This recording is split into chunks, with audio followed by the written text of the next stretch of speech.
Samaritano. Lea conmigo. Y he aquí, un intérprete de la ley se levantó y dijo, para probarle, Maestro, ¿haciendo qué cosa heredaré la vida eterna? Él le dijo, ¿qué está escrito en la ley? ¿Cómo lees? Aquel respondiendo dijo, amarás al Señor tu Dios con todo tu corazón y con toda tu alma y con todas tus fuerzas y con toda tu mente y a tu prójimo como a ti mismo. Y le dijo, bien has respondido, haz esto y vivirás. Pueden sentarse. Vamos a parar ahí esta parte esta mañana. La semana que viene seguiremos hablando sobre bondad espontánea y actos sin sentido de belleza. Fue un libro que una escritora escribió al ver la injusticia social y la violencia de ese entonces, en los años 1980, más o menos, que fue en Los Ángeles, donde teníamos ese levantamiento de personas, y ustedes miraron lo que sucedió en Los Ángeles. Y esta mujer escribió este libro para contrarrestar la idea de espontáneos o actos espontáneos de violencia y de crueldad sin sentido. Y eventualmente esta frase se acortó. Lo que hoy escuchamos es practique actos espontáneos de bondad. La idea es noble y no es mala, pero para el creyente es mucho más que eso. Para amar al prójimo se necesita más que eso. Y hace varios años prediqué un sermón a unos jóvenes titulados Actos Meditados de Sacrificio, Misericordia, Compasión y Bondad, que habla realmente de cómo amar a nuestro prójimo. Hoy comenzamos una miniserie de 4 semanas donde vamos a estudiar cómo amar al prójimo. Las implicaciones de esto nos van a llevar a pensar en quiénes son aquellos que Dios ha puesto en nuestro camino, en nuestra vida, a los cuales nosotros debemos amar. La semana que viene vamos a hablar de quién es nuestro vecino, quiénes son esas personas, aunque algunos de nosotros ya sabemos, pero vamos a hablar un poco más a fondo de este tema. Pero hoy vamos a hablar de por qué ser un buen vecino, por qué ser una persona que ama a su prójimo. La palabra vecino viene del latín vicinus, que proviene de, creo que es visus, no sé si es vicus o visus, y significa barrio o aldea. La idea es que el vecino es uno que vive en proximidad de otros, en un mismo barrio, una aldea. Alguien que vive en la misma casa no era considerado tu vecino. Esa es tu familia, no sé qué más, pero en estas semanas que vienen vamos a estar hablando sobre esto, lo que es vecino, qué es el prójimo, quién es ese prójimo. La palabra prójimo en hebreo y en griego también vamos a hablar más adelante, es rea y significa asociarse o alguien que trata con otras personas. Es muy general y puede significar tanto vecino cerca como un amigo muy cerca. Aún se puede usar para decir un ser humano. Es que es bastante amplio en hebreo. Y en griego es muy similar también. La palabra prójimo significa estar cerca de alguien. Y sin embargo no se define geográficamente, sino que está basado en la necesidad de la persona. Esto es más que todo lo que vemos en la enseñanza de nuestro Señor en este texto, en la parábola del buen samaritano. Vamos a hablar en esta mañana de quién es nuestro prójimo. Y queremos usar la palabra prójimo en sentido general, de hablar de vecinos, pero no solamente de nuestros vecinos que están cerca, personas con las que convivimos, y aún se extiende más allá de las personas que están cerca geográficamente. En otras palabras, no queremos excusar o excusarnos y poner excusas para no ayudar a nuestro prójimo. Es que ese vive allá en la China, yo no soy su prójimo. No vamos a pensar así. Tanto las personas cercas como las personas lejas son nuestros vecinos, son nuestro prójimo.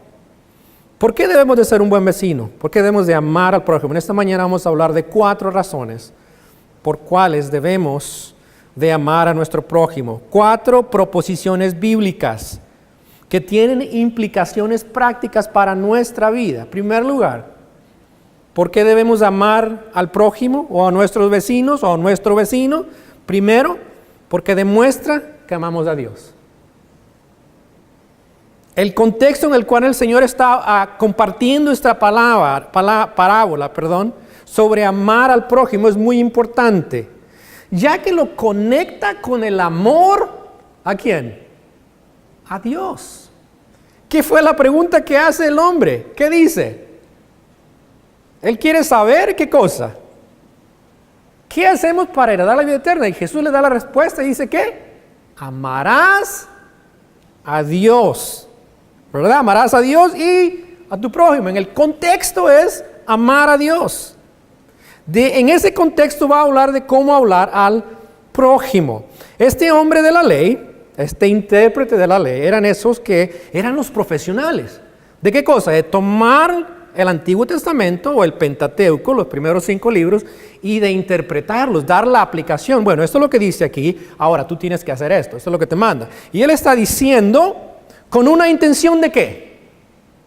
¿Qué es la intención de este hombre? ¿De hacer lo que está diciendo? No, vea lo que dice en el texto, vaya otra vez. Se levantó, donde está el Señor enseñando y le dice ¿qué cosa? Maestro, ¿qué debo de hacer? ¿Para qué? Para heredar la vida eterna. El propósito, la intención de este hombre es mostrar su superioridad delante de otros. Va a atrapar a Cristo. Le va a hacer decir algo que quizás no es la verdad. Una pregunta tramposa. Y si ustedes saben, para los que los que enseñamos, nos caen mal esa clase de personas. Que es, voy a hacer esta pregunta, a ver si me la responde el pastor bien. ¿Cierto? Pero lo interesante es que Cristo mira el corazón de las personas y está mirando el corazón de este hombre. Sabe las intenciones de él. Y sabe que muchas veces nuestras intenciones no concuerdan con lo que realmente somos dentro de nuestro corazón. Y este intérprete comienza con una pregunta teológica, quizás la más importante para nosotros también hoy día. ¿Cuál es? Él quiere saber qué cosa. Si el Señor Jesucristo sabe qué cosa, ¿cómo heredar la vida eterna? ¿Cómo ser parte del reino de Dios? ¿Cómo vivir para siempre con Dios? ¿No es la pregunta que hoy día la gente hace? ¿Cómo vivir para siempre? ¿Cómo vivir con Dios para siempre? Y este hombre no quiere escuchar la respuesta, obviamente quiere escuchar si el Señor realmente sabe esto. ¿Qué le dirías a una persona si te pregunta eso? ¿Qué debo de hacer para heredar la vida eterna? Dirías, hay que ir a la iglesia los domingos. Tienes que portarte bien. Tienes que guardar los mandamientos. Tienes que... Ustedes saben, sacamos una lista de cosas. Vamos a ver qué es lo que el Señor le dice más adelante. Pero es interesante que cómo el Señor contesta devolviéndole la pregunta a él. Que me encanta a mí muchas veces hacer. Cuando alguien me hace una pregunta, le digo yo, aquí está la pregunta para ti. Porque generalmente la persona tiene la respuesta, pero está haciendo la pregunta. Porque realmente no quiere hacer eso. Nos empuja a pensar realmente lo que verdaderamente creemos. Así es que este hombre pregunta, ¿quién o cuál es el mandato para poder heredar la vida eterna? Y recuerde aquí, que este hombre está haciéndolo porque quiere atraparle. Versículo 27, el Señor le dice cuál es la respuesta. ¿Cuál es? Amarás al Señor tu Dios con todo tu corazón, con toda tu alma y con todas tus fuerzas y con toda tu mente y a tu prójimo como a ti mismo. Lo que podemos mirar aquí es que no podemos amar a Dios sin su ayuda. Pero un momento, el Señor le está diciendo aquí, hay que hacer esto. Pero si es imposible hacerlo, ¿por qué le dice esto? Porque eso es lo que debemos de hacer. Y aunque no podamos hacerlo, Dios nos manda a hacer esto. Ahora, el concepto de heredar no quiere decir adquirir, pero ¿cómo puedo yo tener parte del reino de Dios? ¿Cómo puedo yo recibir la vida eterna? Bueno, necesitamos la ayuda de Dios. Pablo lo dijo en Gálatas 5:14, dice que los mandamientos del Señor se resumen en dos. Amarás a Dios y amarás a tu prójimo como a ti mismo. Pero sin embargo, es imposible amar a Dios con nuestros esfuerzos. ¿Por qué? Porque nuestro corazón no está inclinado a amar a Dios. Romanos 7:12 dice Pablo, de manera que la ley y la verdad es santa, y el mandamiento santo, justo y bueno. Pablo dice, el mandamiento es bueno. Esto es bueno lo que me da, pero sin embargo dice, para mí, esto es imposible cumplir. ¿Por qué? Porque mi naturaleza me inclina a buscar mis propios deseos. Para llegar a amar a Dios necesitamos la ayuda de Él. Necesitamos tener una capacidad sobrenatural para amarle. ¿Cómo lo hacemos? Gálatas 5:16 nos da la respuesta. ¿Cuál es? Andad en el Espíritu. ¿Cómo es esto? ¿Cómo es esto de andar en el Espíritu? Cuando creemos en Cristo como nuestro Señor y Salvador, ¿qué sucede? Dios nos transforma. ¿Y qué nos da? Su Espíritu. El Espíritu Santo en nuestra vida. En Romanos 5:5 dice que Él ha derramado en nosotros su amor a través del Espíritu Santo. Él lo ha hecho a través de su Espíritu. Nos ha dado la capacidad de poder amarlo a Él y amar a otros. Eso es lo que nos muestra la Escritura. Miren en 1 de Juan, capítulo 4, del 7 al 9. Dice, amados, está escribiendo Juan, el apóstol San Juan, amémonos unos a otros. Ya sabemos eso. Porque el amor es de Dios. Todo aquel que ama, ¿qué pasa? Es nacido de Dios.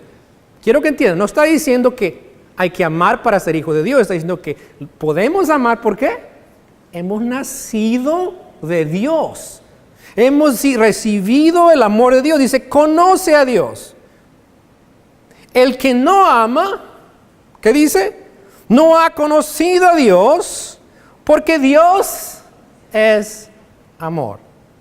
Cuando recibimos a Cristo, Él nos da la capacidad de amar a Dios. Solamente la persona que ha creído en Cristo, que le ha dado su vida, tiene la capacidad para amar a Dios y amar a otros. Ese es el primer paso que debes de dar. Si no conoces a Cristo, tienes que venir a Él. Porque lo que te vas a dar cuenta es que tratas de amar a tu prójimo, pero no resulta eso, porque no está la capacidad espiritual, el amor de Dios en tu corazón para poder amar a otros. Por eso cuando decimos amar al prójimo, es necesario que para amar al prójimo tengamos ese amor que Dios nos ha dado. Y cuando nosotros amamos al prójimo, estamos demostrando que hemos recibido ese amor de Dios. Demuestra que amamos a Dios. Cuando amamos a Dios, podemos amar a otros. Sin su amor no podemos amar. Escuchen lo que dice Gálatas 5, 16 y 17. Digo pues, que ya había mencionado, andad en el Espíritu y no satisfagáis los deseos de la carne. En pocas palabras, cuando andas en el Espíritu no satisfaces los deseos de la carne, porque el deseo de la carne es contra el Espíritu y el del Espíritu es contra la carne, y estos se oponen entre sí para que no hagáis lo que quisierais. Pero si sois guiados por el Espíritu, no estáis bajo la ley. Y Pablo empieza a mencionar la lista de cosas que produce la carne y la lista de lo que produce el Espíritu. Y entre esos, ¿sabes cuál es? El amor. Podemos amar porque Dios nos ha dado ese amor. No es posible, aquí está lo siguiente, no es posible amar a Dios y no amar a otros. ¿Escuchaste bien? No es posible amar a Dios y no amar a otros. Primera de Juan 3, 11 al 15, lo que acabamos de leer hace poquito, es eso, precisamente dice que no podemos amar a Dios y no amar al prójimo. No podemos, es imposible, es una imposibilidad. No es posible también amar a Dios sin la demostración de nuestro amor de una manera palpable.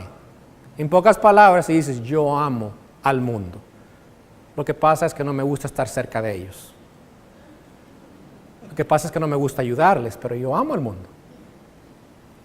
No funciona así. No es posible amar a Dios sin la demostración de su amor. Primera de Juan, capítulo 3. Vaya otra vez ahí. Primera de Juan, capítulo 3, versículos 16. Bueno, cerquita de ahí. A 18. Primera de Juan, capítulo 3. Vea lo que dice. En esto hemos conocido el amor, en que Él puso, ¿quién puso? Él, ¿quién es Él? Cristo. Él puso su vida por nosotros. También nosotros, dice que debemos poner nuestras vidas, ¿por quiénes? Por los hermanos.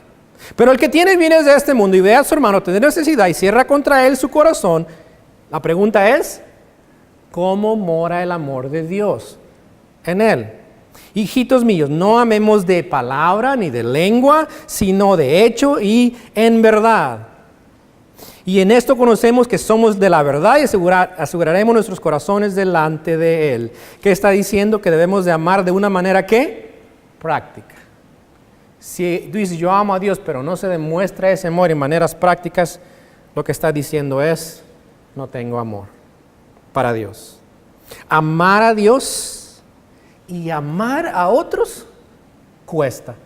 El Señor le dice al intérprete de la ley, ve, ¿qué le dice? Haz lo mismo, lo vamos a llegar ahí. Hacer cuesta. Y Cristo no estaba diciendo, tienes que hacer obras para amar a Dios, pero dice, amar a Dios es imposible, tienes que tenerlo a Él primero en tu vida, tienes que creer en mí primero. Él te va a dar la capacidad de amor, pero cuesta, aun cuando ya has conocido a Cristo, cuesta. No es fácil. ¿Por qué? Porque tu carne dice, yo quiero hacer lo que me gusta a mí. Yo no quiero salir de mi confort. Queremos estar en nuestro propio ambiente. Y el mandato que recibe este hombre acerca de amar a Dios y amar al prójimo es el mismo mandato para nosotros. Es más, Pablo dice, como les había dicho antes, la ley se resume en estos dos mandatos. Todos los mandatos del Señor se resumen en esos dos. Amar a Dios y amar al prójimo. Fallamos nosotros en entender que cuando amamos a Dios, tenemos que amar al prójimo también. Fallamos, eso no significa que fallamos en amar a Dios con todo nuestro corazón, con nuestra alma, con nuestras fuerzas y nuestra mente. Lo estoy leyendo y estoy pensando, amo yo a Dios con todo mi corazón, con toda mi alma, con todas mis fuerzas, con toda mi mente. Y la mayoría de nosotros dice, no lo amo así. Sin embargo, Dios dice, esa es la manera que nosotros debemos de amarle. ¿Cómo has amado a Dios en esta semana con todo tu corazón, con toda tu alma, con todas tus fuerzas y con toda tu mente? Si lo has hecho, es fácil amar a tu prójimo. Si no lo has hecho, es difícil amar a tu prójimo. Y no es el reverso, lo opuesto. Estoy amando a mi prójimo y por eso amo a Dios. No, es al revés la cosa. La proposición bíblica es que cuando amas a Dios, puedes amar al prójimo. No puedes amar a tu prójimo y si estoy amando a Dios. No funciona así. En el cristiano es el poder de Dios, el amor de Dios sale de ti para compartirlo a otra persona. Segundo lugar, ¿por qué amar a nuestro prójimo? Nos da una oportunidad para compartir el Evangelio. Segunda de Corintios 5:18 dice esto.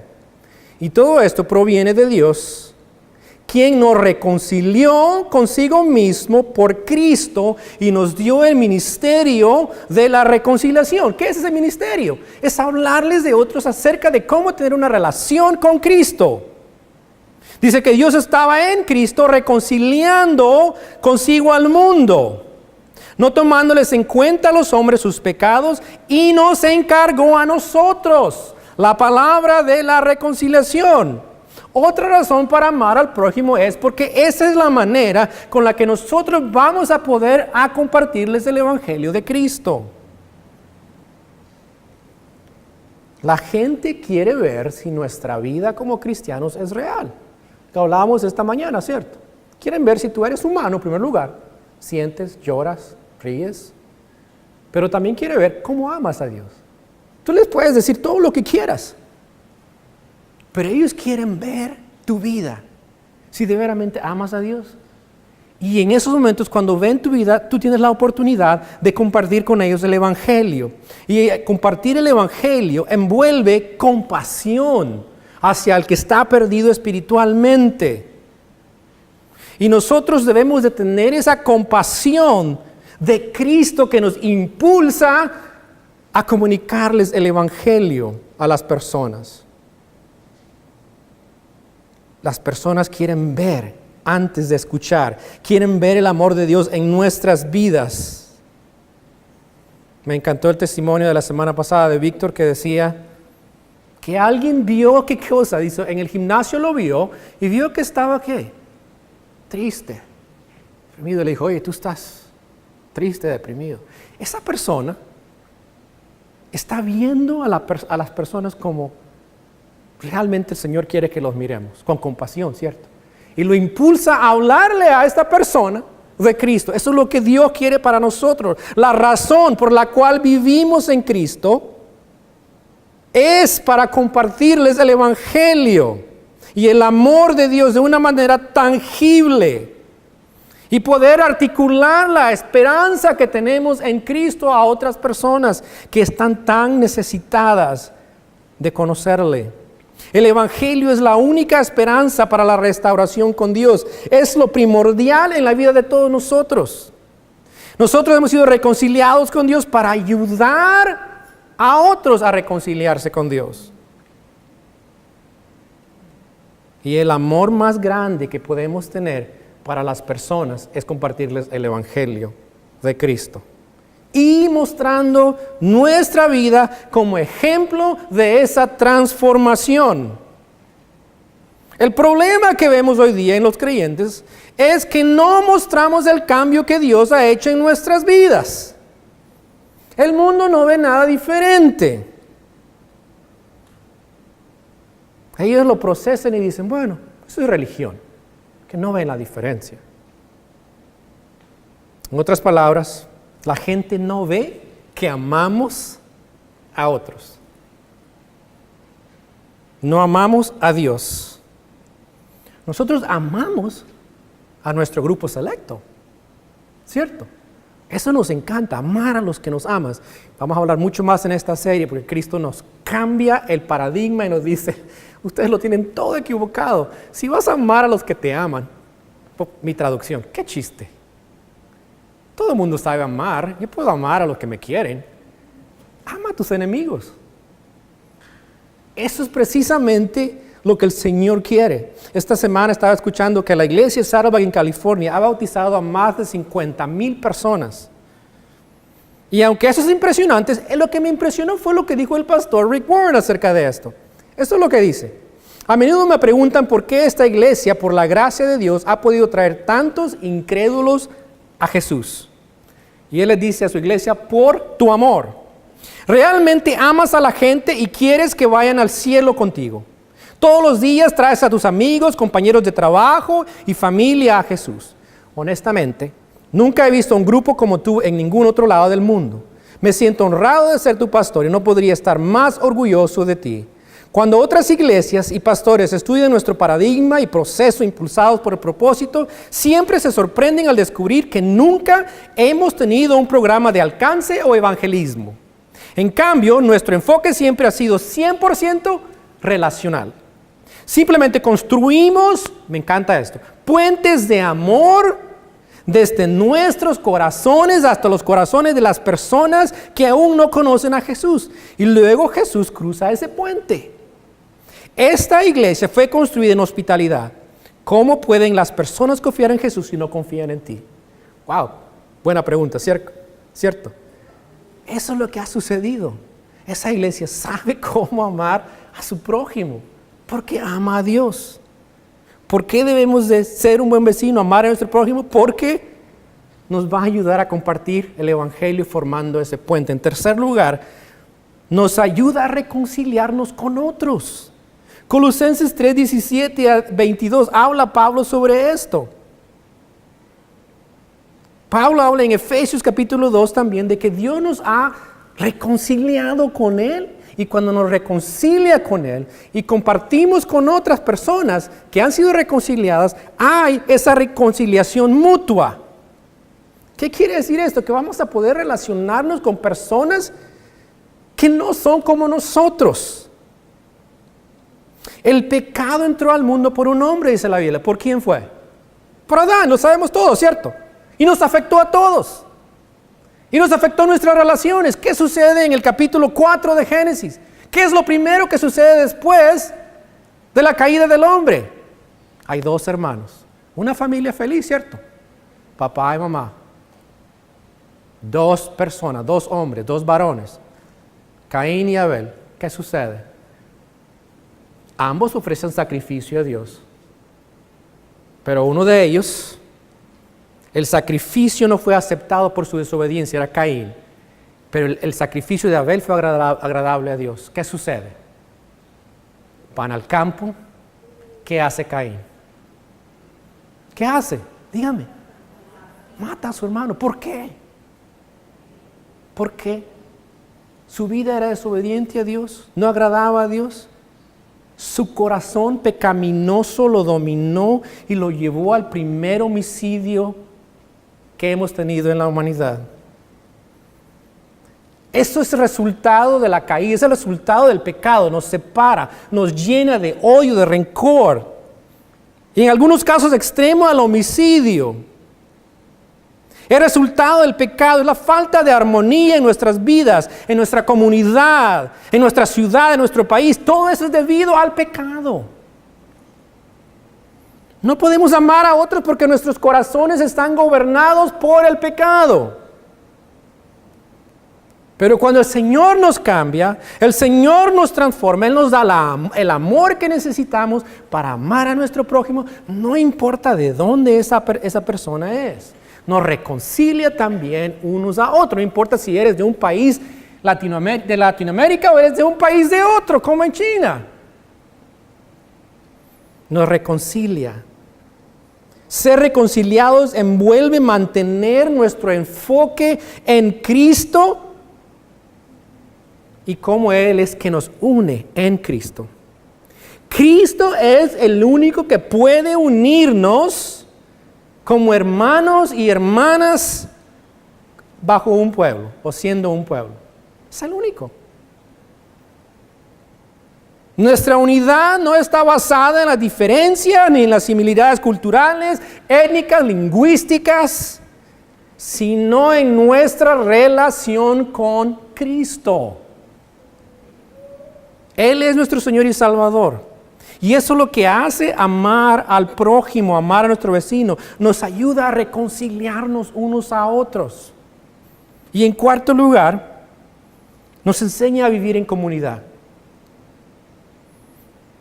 En Juan, el capítulo 17, del 20 al 21, el Señor ora y dice algo muy importante. Vaya conmigo. Juan, capítulo 17, versículo 20 y 21.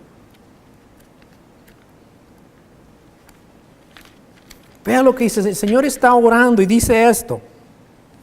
Eso es lo que ora. Mas no ruego solamente por estos. Por esos 12 que está orando.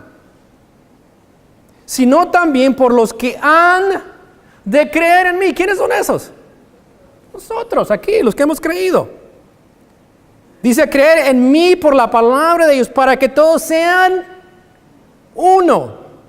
Como tú, oh Padre, en mí y yo en ti, que también ellos sean uno en nosotros, para que el mundo, ¿qué cosa? Crea que tú me enviaste. Él nos diseñó para vivir en comunidad con otros. Y esto es cuando amamos a nuestro prójimo, nos enseña a vivir en comunidad, porque estamos unidos en Cristo. Dios nos diseñó para que vivamos la vida cristiana, no aislados. Vengo el domingo, me voy a mi casa y me retiro, vuelvo el siguiente domingo y regreso. Pero no me hable nadie, no me diga nadie, lo más pronto posible me voy a la iglesia. Eso no es. Eso no es comunidad. Compartíamos la semana pasada con algunos varones y uno de ellos decía, el domingo lo estoy esperando todo el tiempo Pero no porque, antes era porque tenía que ir y hacer cosas, pero el domingo lo espero porque estoy deseando recibir de otros algo que me ayude a mí crecer en mi fe. Es muy diferente cuando uno piensa de esta manera y cuando uno piensa en que viene como consumidor a la iglesia. Espero que Henry cante bien, espero que su grupo no esté desafinado, espero que el pastor me dé unos chistes por lo menos porque si no me aburro, espero que los niños vayan a estar gritando, espero que las clases... Ese es el consumidor. No es el cristiano que dice, yo quiero vivir en comunidad porque Dios diseñó la comunidad para vivir juntos la vida, abrir nuestros corazones, compartir nuestras luchas, animarnos, corregirnos, crecer en Cristo. Y esto no debe solo suceder o llevarse a cabo los domingos. Con tanta comunicación hoy día disponible, ¿cómo es posible que solamente podamos venir los domingos? Todos tienen celulares, háblense FaceTime, mándense texto, llame por teléfono. ¿Para qué? Para crecer en la fe. No para decir, oye, tengo el chiste de la semana, ahí te va. Oye, encontré este video súper de las personas ahí de, no sé, no quiero decir porque entonces todos van a agarrar ideas. Porque yo he visto algunos de esos videos que le mandan a mi esposa. A mí no me mandan nada. Si lo ve el pastor se enoja.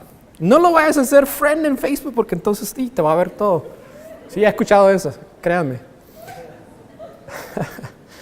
Vivir en comunidad, eso es lo que Dios quiere enseñarnos a través de amar al prójimo. En segundo lugar, Dios quiere que nosotros vivamos en comunidad en preparación para el reino. ¿Sabías? Que en el reino de Dios va a haber una comunidad multiétnica, multilingüe, glorificando a Dios perfectamente. ¿Sabías eso? Van a haber de China, del Medio Oriente, de todos los países del mundo, tú sabes. Ponte a pensar un momento, por favor. Esa es la clase de persona que va a estar en el reino de Dios. Tú piensas que todos se van a parecer a los que están aquí, pero no se parecen. Tenemos que entender que vivir en comunidad es preparación para el reino de Dios. La idea de que cada individuo es autónomo y tiene su propio derecho a buscar su propia felicidad y nadie molestarme, esa es una idea de los Estados Unidos, creado por un grupo de personas que dijeron, vamos a formar una nueva comunidad llamada los Estados Unidos. Y eso dice la Constitución, ¿cierto? Más bien la Declaración de la Independencia. Todos nosotros tenemos el derecho de ser felices, sin que nadie nos moleste. Y en otros países, como en Asia o en China, la idea no es así. No es yo solo hago las decisiones. Ahora eres parte de esta comunidad decide juntos. ¿Con quién te vas a casar? Vamos a decidir todos. ¿Qué vas a hacer en tu vida? Vamos a decidir todos. ¿Dónde vas a trabajar? Vamos a decidir todos. ¿Y sabe qué? Funciona mejor. Me encanta un show, no me encanta. Miré un show, estaba mirando en el país de Japón. No puedo pronunciarlo en japonés. ¿Quién sabe japonés aquí? ¿Nadie? No sé. Bueno, la traducción es Mi primer encargo. Y presenta a niños tan pequeños de hasta 2 a 3 años y los mandan a hacer su primera tarea familiar. Y tienen que ir solitos a las tiendas, tienen que tomar autobús o el metro y tienen que ir a comprar lo que necesita la mamá o la familia. Mientras avanzan, van a la frutería, a la panadería. La gente va filmando porque es un show que lleva más de 25 años en Japón. Pero ¿qué sucede? Todo el mundo tiene esa expectativa de que los niños desde chiquitos tienen sus quehaceres y todo el mundo les ayuda. Y todo es muy organizado, todo funciona bien, todo el mundo ayuda, hay mucha seguridad. Y ellos han creado una cultura de comunidad. Todo el mundo se ayuda. Y esos 2 chiquitos lo aprenden a hacer desde pequeño. El reino de Dios va a ser una comunidad. No va a ser una persona, yo voy a hacer lo que me da la gana. No, es una comunidad gobernada por Cristo. Y amar al prójimo nos enseña a vivir en comunidad. Y es una comunidad recíproca. ¿Saben qué es eso, cierto? Una comunidad donde mi vida la comparto con Juan para que Juan comparta su vida conmigo. Yo no puedo compartir con Juan y no esperar que Juan no me comparta nada. Tenemos que aprender a recibir y a dar. Vivir en comunidad es un testimonio, es una prueba creíble del Evangelio. Cuando hablamos de comunidad pensamos en personas con las que nos gusta estar, con personas similares a nosotros. Pero esto no es lo que Dios tiene en plan cuando Él habla de comunidad. No es tener personas que son como yo. Hay un autor que escribió un libro acerca de esto, de la comunidad, y dice, hay dos tipos de comunidades. La primera comunidad es fe más algo. Es el tipo de comunidad que puede existir si Cristo no es parte de esa comunidad. En pocas palabras, si un grupo de personas dice, yo soy creyente, pero si no tuvieran a Cristo, ¿funcionaría ese grupo? ¿Seguiría funcionando? Sí, esos son los grupos que se relacionan por lo que tienen en común. Pero el grupo que no funciona, si Cristo no está presente, es lo que él llama, dice, comunidades del Evangelio. Que lo único que realmente sostiene a ese grupo, a esa comunidad, es Cristo. Y sin Cristo tú y yo no seríamos amigos. Pero Cristo lo ha hecho posible. Esto es lo que escribe él. Escuche. En la comunidad que revela el Evangelio, muchas relaciones nunca existirían si no fuese por la verdad y el poder del Evangelio. Ya sea por la profundidad del cuidado de los unos hacia los otros, o porque dos personas tienen poco en común aparte de Cristo. Aunque las relaciones basadas en la afinidad también prosperan en esta iglesia, estas no son el centro. Los líderes de la iglesia se enfocan en ayudar a las personas a salir de sus zonas de comodidad para cultivar relaciones que no serían posibles aparte de lo sobrenatural. Y así esta comunidad revela el poder del Evangelio. ¿Sí ve lo que está diciendo? Cuando la gente puede ver, oye, ¿cómo es que ustedes dos son amigos y son tan diferentes? El Evangelio, Cristo. La gente dice, eso quiero ser yo. Eso es lo que Dios quiere hacer en nuestra iglesia. Quiere que nosotros aprendamos a amar a nuestro prójimo como le amamos a Él. Nuestro Señor fue el mejor ejemplo de lo que es amar al prójimo, ¿cierto? ¿Qué hizo Él? Dio su vida, murió por nosotros, pagó por nuestros pecados, el mejor vecino, ¿cierto? Dio su vida por nosotros, nos dio todo. ¿Para qué? Para que tú y yo no muriéramos eternamente. Piénsalo, murió por ti. Nuestro mejor vecino fue Cristo. Nos amó y dio su vida para salvarnos de la condenación eterna. Y ahí comienza nuestro caminar con Cristo, mostrando a otros su amor. Nosotros somos sus manos, nosotros somos sus pies, nosotros somos su cuerpo, nosotros somos esa voz de Él. Y hoy día Él te invita a eso. ¿Estás listo para estas 3 semanas más que vienen? ¿Estás listo para aprender lo que implica creer esto? Creer que yo amo a Cristo y como yo amo a Cristo, yo voy a vivir para Él y mostrarle a mis vecinos, a mi comunidad, a mi prójimo, que yo también lo amo. ¿Estás listo? Espero que sí, que las 3 semanas te va a alterar tu mundo y tu zona de confort. Así es que prepárate.